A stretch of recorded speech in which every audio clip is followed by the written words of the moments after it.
One of my fondest memories is making jelly. I used to have the kids bring the grapes up from the bottom of the hill, the wild grapes, and they made wonderful jelly. Memory is looking down, and there are many memories I could and should write. I was going to be 91 years this coming April. The century is becoming just light years away. It's possible I might last. I just don't think so. I'm reading about Carl Sandburg, who was a great writer, and he wrote about wearing diapers by Pillsbury's best flour sacks. So did I. And some of my children did also. I remember taking the boys apart, being careful, the bags apart, being careful not to tear them. I also remember the cloth lines in the kitchen, the clotheslines I often hung winter wash over the stove. And this was a wood stove. And once in a while we got some coke to go in it. It was a 12 by 12 kitchen with two doorways, one to the dining area and one to the outdoors. As we added on to our 2-room house, we ended up with the equivalent of 8 rooms. We had 9 children. You can see how I compounded my home and compared it to Sandburg's. Like Carl Sandburg, I felt black gloom when we dug potatoes. The stories of relatives eating bologna reminded me of our sojourn down in Florida. There too, like any poor folks, didn't get much meat. Bologna we could get. It was a cheap product made over leftover meat products. We got our milk delivered in bottles.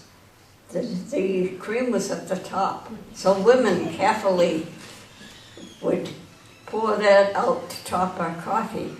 In those days, I was a typical Swede, downing coffee. Friends served it too.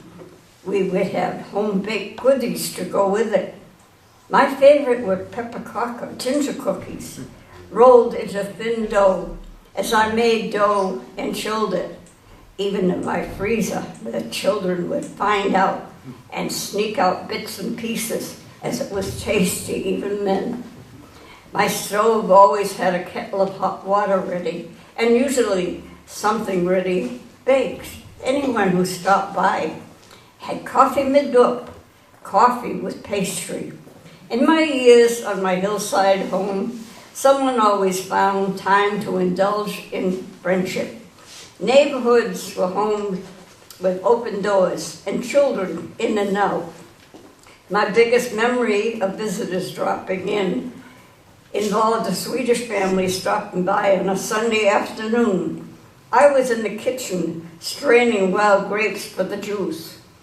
A bag of boiled grapes hung over the pan in the sink, and it ran well. My friend commented on Sunday cooking.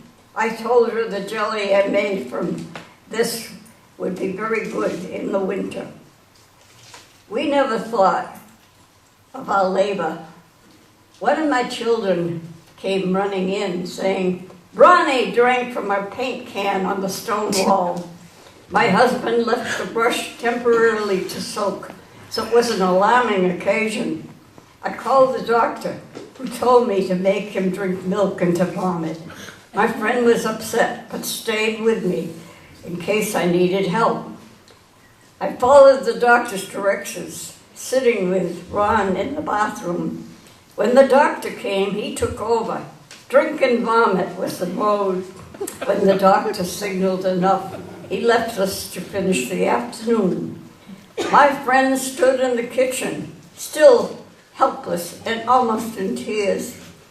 We cleaned up after the operation, and I put the coffee on.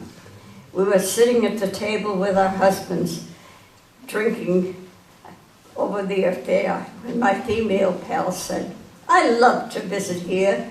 There's always something exciting going on." As for me, I finished the jelly, and come winter, we discussed the way it was made.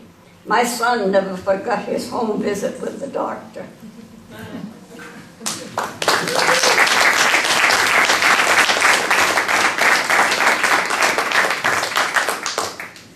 And this was written the 5th of the month. Winter holds spring tenuously in the gray days of early April. Missing and coming up is my 91st birthday. Alive as Easter has come and gone, he who arose has not yet deemed it spring. Only one of 9 children will remember. I was sent to help people the earth. I certainly did it with them all. Little thoughts given to me who gave them life and raised them. Such is my role in life, like other mothers. Their turn will come with God's help. Right, thank you.